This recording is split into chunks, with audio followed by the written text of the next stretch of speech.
Hi, I'm Cameron Wilson and welcome to the Foundation for Rural and Regional Renewal podcast, where we regularly feature the projects that are breaking down isolation and generally improving life in rural Australia. This week, it's all about the power of a shared passion for conservation and sustainability. I've always got a little army of flower gatherers bringing things in. At the moment, there are 50 pressed grasses waiting to be done that one flower gatherer has taken all the trouble to get and press and bring into me. Those pressed grasses must be done. That's Jenny Mace, a botanical artist who lives in outback Queensland, and there's no doubting her passion. We'll hear more from Jenny in just a moment. This episode, it's all about conservation and environmental projects that actually break down social isolation and help communities to gain a sense of a common purpose and control. Now, the value of that becomes most apparent during drought. A little later, we'll look at why it is that a common practical environmental goal can be a particularly potent way to build social cohesion. But first, let's go back to Jenny. Jenny is a botanical artist who's based in Barcaldine. That's in the desert uplands region of Queensland's central west. It's a town that's probably best known as the home of the Tree of Knowledge, an important site in the foundation of the Australian Labor Party. But it's actually the less celebrated flora that's the subject of Jenny's artwork. I paint desert uplands native flora only, and we're forming a collection. I'm just touching the 500 now. It's been a labour of love that's gone on for 6 years. It's something that's grown and become a passion. And the desert uplands are just marvellous. They're my funders. They take me out into the bush and look for things. The desert uplands sits on top of the Galilee Basin, which is part of the greater Artesian Basin. It's high country that has eroded down from a ridge. It's sandy soil, but it's very vegetated. It hasn't been cleared very much. As we warm up with climate change, because it's high and cooler, it will be a refuge as we heat up from wildlife from other areas. Because of mining, the threat of mining in the Galilee Basin to our water supplies and to the beautiful world that we have, we feel it is important to record it. Now, a passion for painting flowers might seem a rather unlikely vehicle to actually bring a community together, but the process of recording the flora and discovering new species along the way has been the catalyst for bringing diverse groups from Barcaldine and beyond together. This has partly been driven by Jenny's physical limitations. This exercise of mine has involved the whole of the Barcaldine community. I'm 74 and on a walking stick, and I'm not allowed to drive. So it involves people who come from the bush or whose work takes them out into the bush. They bring specimens into me. So I call them my flower gatherers.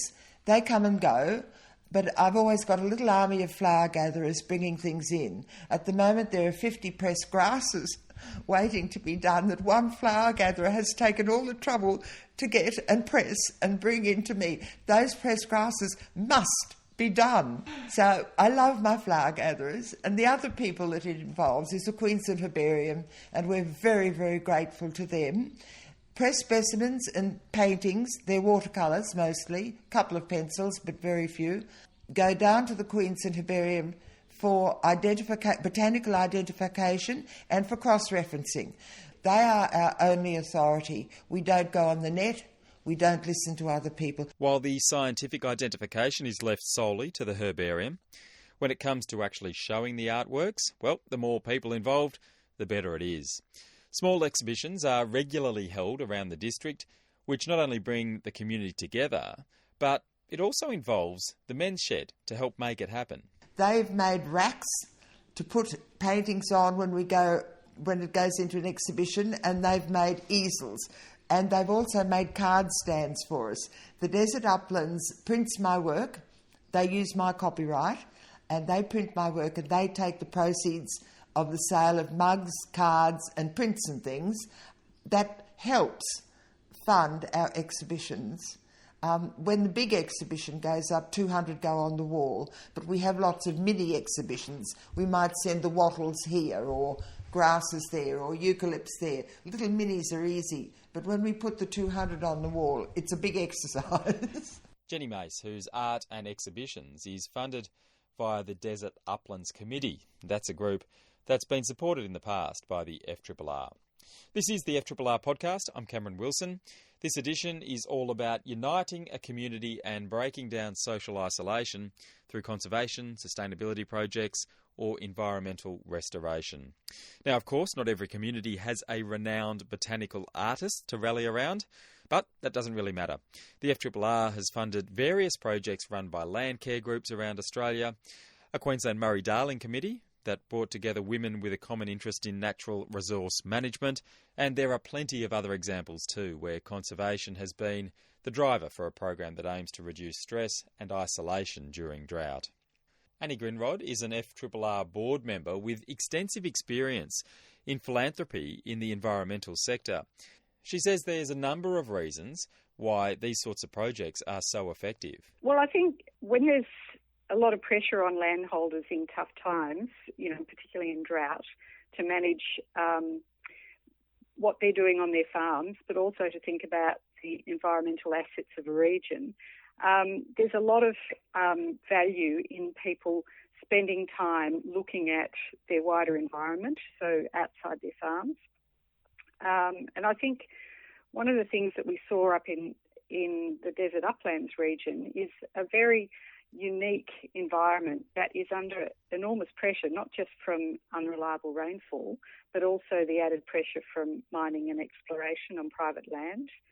So the community activities that are available to, these small groups enables them to work in the wider landscape, so getting off their own farms, but looking more broadly at the things that are happening in their landscape.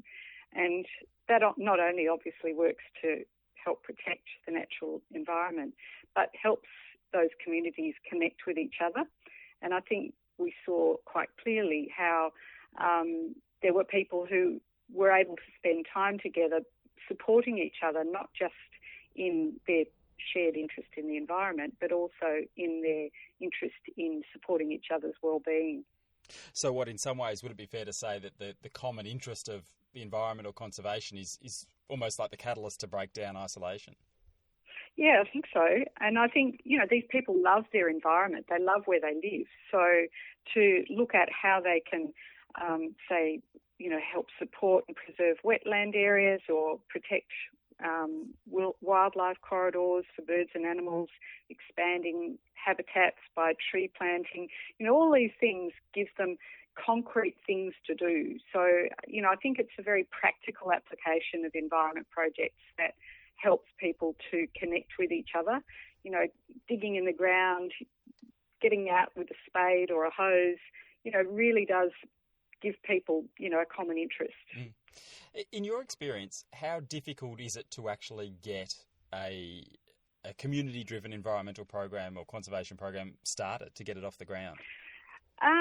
Look, I don't think it's terribly hard. I think there are always people who have an interest in their wider environment, and we have in Australia a wide system of land care groups who have been driven by very grassroots application of interest in different parts in Australia. So, people will have noticed that they have, a particularly interesting wetland, or they have a species of animal that's endemic to their area, and so they've worked to try to protect and enhance that particular feature. And that, not only helps for the local community, but it might also bring in tourism and has that sort of added flow-on effect that, enhances the community more generally. Annie Grindrod from the FRRR. She's a board member with expertise in environmental philanthropy.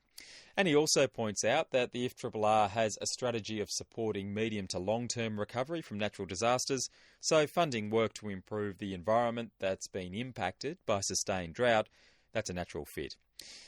You can visit the FRRR website for more examples of these types of projects, but for now, that's it from me.